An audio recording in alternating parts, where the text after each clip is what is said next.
what's up guys, it's Bridget. Welcome back to my channel. Hope you're having an awesome day, and today's video is finally the review of the Chasing Rainbows palette by Colourpop.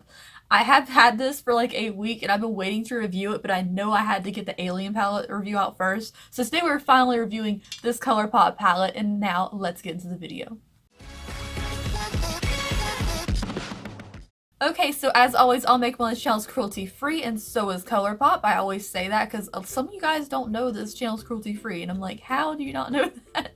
So this is the palette itself. It has a pretty little like holographic sleeve over it with little clouds. I love the way it looks with the sleeve on it, and this is the palette by itself. I wish like the sleeve with the clouds and like the really cute hollow packaging was actually on the palette itself. Like this is still reflective and pretty, just not as pretty as this, but I'm not going to store it with this on it, so I kind of wish it was like really pretty on the packaging. The palette itself is really cute. It's got little raised letters, and on the back we have all of these shadows and the names of them. I definitely prefer them having the names of the shadows on the back compared to having like those little plastic sleeves, because I hate those. So this is the color scheme of the palette. It's kind of hard to show you on camera because it's just like so rainbow and reflective, but hopefully you guys can see that. It's really cute. Now, Chasing Rainbows, I mean, it matches the packaging and like the theme of the palette makes sense. I don't know. I feel like maybe there should be like maybe a red in here, or like a periwinkle color. I think that's missing from the color scheme, but overall, color scheme as a whole, regardless of the name, I love. And today I'm going to show you some swatches. We only have my skin tone swatch, so I'm sorry, but let's show you the swatches and then we'll get into the look. So here are the swatches on my skin tone. They look like a really cool like rainbow moment, honestly. I like the way the shimmers look. They spread out really nicely. A couple of them don't look as opaque as they could be. They just kind of look like glitter shades, which is fine. I like that all the glitter shades that do probably need something underneath have like a matching color to go with them. Like you could use anything you want with them. I like that. I do consider this first glitter shade, the second color, Blurred Lines, to be more of a topper because there isn't too much of a base color there. The mattes are very good. The purple and the brown right here seemed a little more dry, but that just could be the formula. And yeah. Alright guys, what did you think of these swatches? I think the shimmery glittery shades looked really pretty, but I definitely think that if you're going to apply them and you don't want it to come off as like sheer or just like a topper, wear like a nice matte underneath. They are matching mattes in the palette usually, so that makes sense. Now let's go ahead and show you how I created this look. I try to fit as many colors in as possible, and yeah, well, then we'll talk about my final thoughts on the palette. Alright, so I have a little bit of concealer on my lid, and the first thing I want to do is kind of set the outer portion of my crease area just so it doesn't like crease up on me. And I'm going to take the shade Wiggle, which is this nice cream matte. I really like the fact that this palette has so many mattes in it, because I'm so tired of buying palettes and most of the shades in there are shimmers, because that doesn't work for me. Like, I need mattes to put over my crease and stuff, especially since my eyes hood. Like, I need mattes, and I'm so glad this one has it. Okay, so next up we're going to use the shade Woke, which is like this matte salmon kind of pink. And I'm going to buff this all over the crease, avoiding the like very inner part of the eye. This color is very pigmented and really easy to blend out. Also, because we set our primer, it makes it easier to blend out on this outer corner.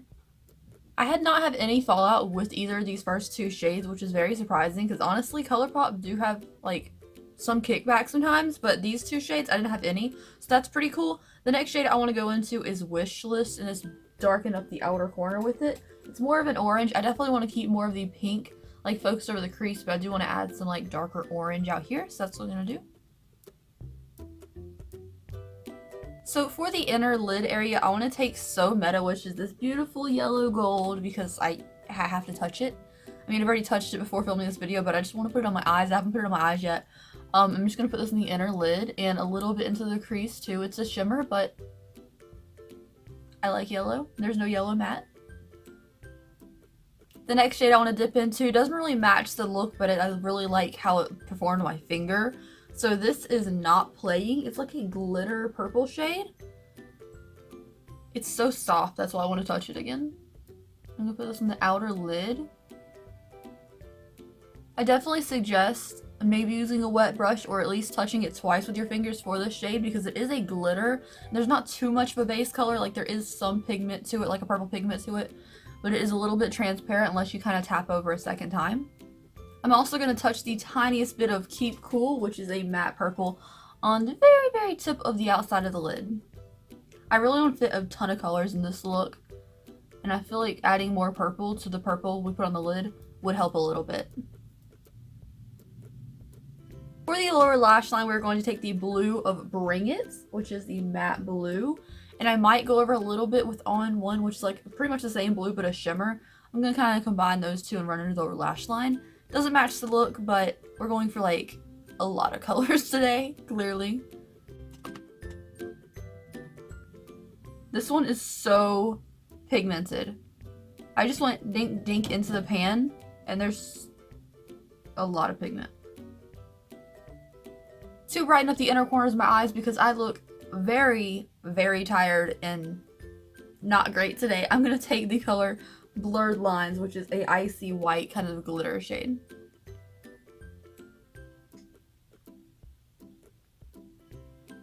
Ooh, lordy, that is bright. It's definitely got like a little bit of a yellow champagne-y hue to it, not just like a white like it looks in the pan. Alright, so I'm going to put mascara, lashes on, finish up my face, and I'll be right back to show you the finished look. Alrighty, this is the finished look, and I think for fitting in like way too many colors into one look, it looks cute, but it's definitely not like rainbow, like what I expect from a rainbow look to be. But for being a Colourpop rainbow look, I think it makes sense. No offense to Colourpop, you're my favorite brand, I love you dearly, but I don't think this palette screams rainbow to me, just as to me personally. So let's go ahead and talk about the quality of the palette. The glitter shades in here are a little bit chunky, but not a bad chunky. You saw how I applied the inner corner and like that yellow and purple shimmer on the lid. They're a little bit chunky, but no fallout through my no fallout happened all over my face or anything like that, so it's not an issue for me. I do think that if you're going to use like the glitters on their own, maybe put a base matte down first, unless you want it to be kind of like sheer and transparent looking, which I guess kind of matches the holographic packaging on it. The mattes are so nice, they're so soft. The purple one and one of the browns was a little bit more dry than the other ones, but I think that's just like different colors formulate differently. They blend so easily. This is my favorite little combination here and why I think I'll get a lot of use out of this palette. I love a cream, like light matte base. This has it.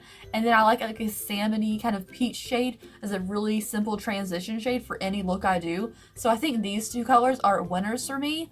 One thing I love about this palette is the packaging. One thing I don't like about the packaging is that when I'm filming a video with it, like an Instagram tutorial or this video, it's kind of hard to focus on the color. You're focusing on the really weird packaging, but that's just my little nitpicky thing about it.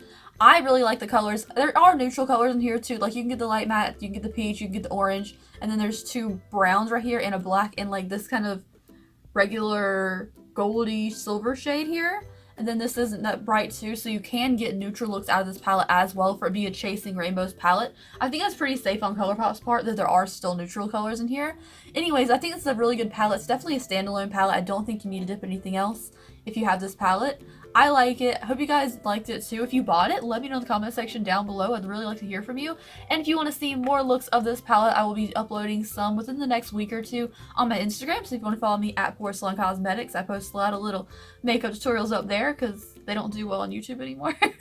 Anyways, I will see you guys in the next video. Every single freaking day. And I will see you tomorrow. Bye!